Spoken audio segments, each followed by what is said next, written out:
उखाड़ फेंका हर दुश्मन को जिसने भारत का अपमान किया, मर्दानी की परिभाषा बनकर आजादी का पैगाम दिया। नमस्कार, आजादी के अमृत महोत्सव की स्पेशल पेशकश में आपका बहुत बहुत स्वागत है। मैं हूं आपके साथ पूजा। बात आजादी की होती है तो नाम उन महान योद्धाओं का सबसे पहले आगे आता है जिन्होंने भारत को आजाद कराने में अहम भूमिका निभाई। लेकिन क्या आप जानते हैं कि आजादी की लड़ाई और भारत की शान को बढ़ाने में महिलाओं का भी काफी ज्यादा अहम योगदान रहा है। और इस योगदान में सबसे अहम किरदार निभाया है मैडम भीकाजी कामा ने, जिनकी जिंदगी के किस्सों को आप सुनेंगे तो सीना गर्व से चौड़ा हो जाएगा। तो चलिए शुरू करते हैं।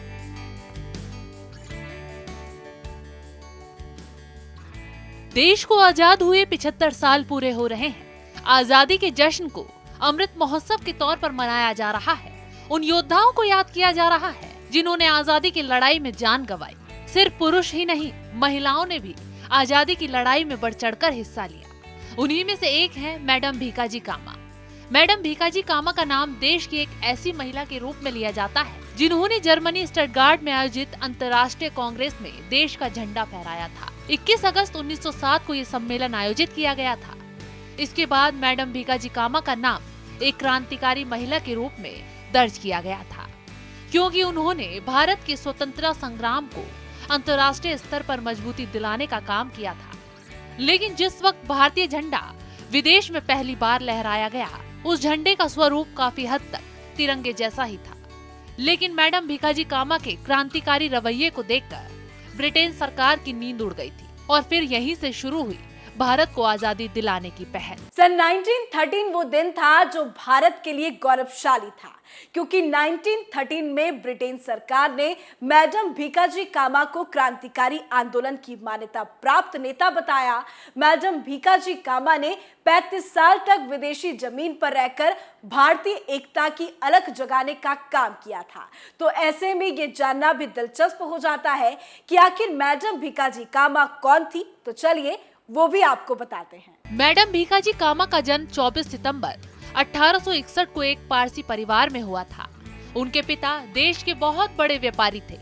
मैडम कामा को अंग्रेजी भाषा के साथ साथ कई भाषाओं की जानकारी थी। मैडम कामा बचपन से ही स्वतंत्र विचारों की महिला थी। मैडम कामा महिला शिक्षा की सबसे प्रबल समर्थक रही। उनका मानना था कि महिलाओं के बगैर भारतीय स्वतंत्रता आंदोलन को सफल नहीं बनाया जा सकता। मिस्र में एक सम्मेलन में मैडम भीकाजी कामा ने कहा कि जो हाथ पालना झुलाते हैं वही चरित्र निर्माण भी करते हैं। जब तक स्त्रियां शिक्षित नहीं होंगी तब तक आने वाली पीढ़ी को शिक्षित नहीं बना पाएंगे। मैडम भीकाजी कामा ने महिलाओं के मन में पढ़ाई की जिज्ञासा को बढ़ाने का काम तो किया ही, साथ ही उन्हें ये संदेश भी दिया कि महिलाओं किसी से कम नहीं।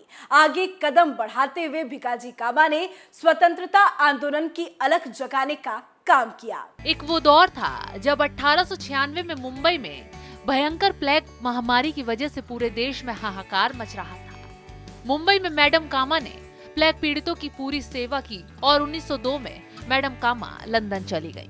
वहां भारतीय स्वतंत्रता आंदोलन की अलख जगाने का काम किया। उन्होंने लंदन में दादा भाई नेरोजी के साथ काम किया।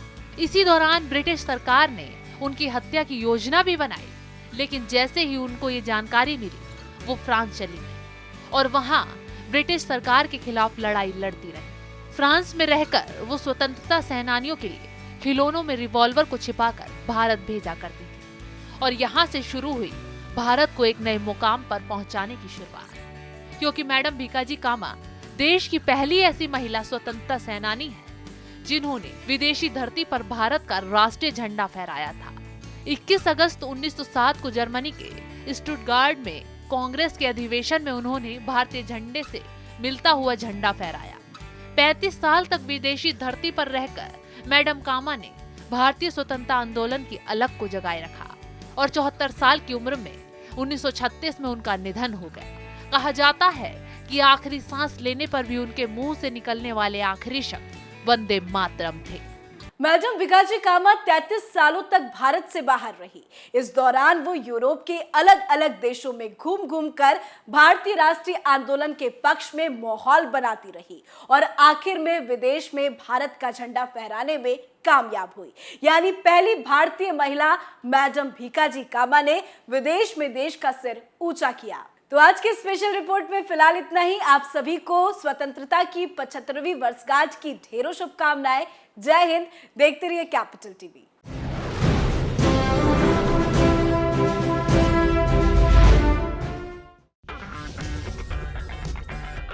अगर आपको हमारा वीडियो पसंद आया हो तो इसे लाइक करें, हमारे चैनल को सब्सक्राइब करें और हाँ, बेल आइकन दबाना ना भूलें ताकि आप तक हमारे वीडियो की नोटिफिकेशन पहुंचती रहे।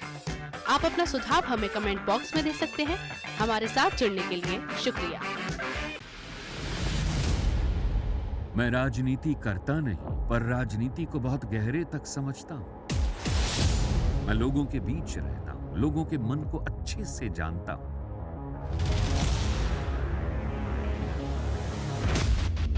पब्लिक और पॉलिटिक्स की हर नब्ज को खूब पहचानता हूं। संघर्ष की सियासत से सत्ता के सिंहासन तक मैं हर खबर से खरा सच निकालता हूं। ना कोई दौड़, ना कोई race. Capital TV, Uttar Pradesh.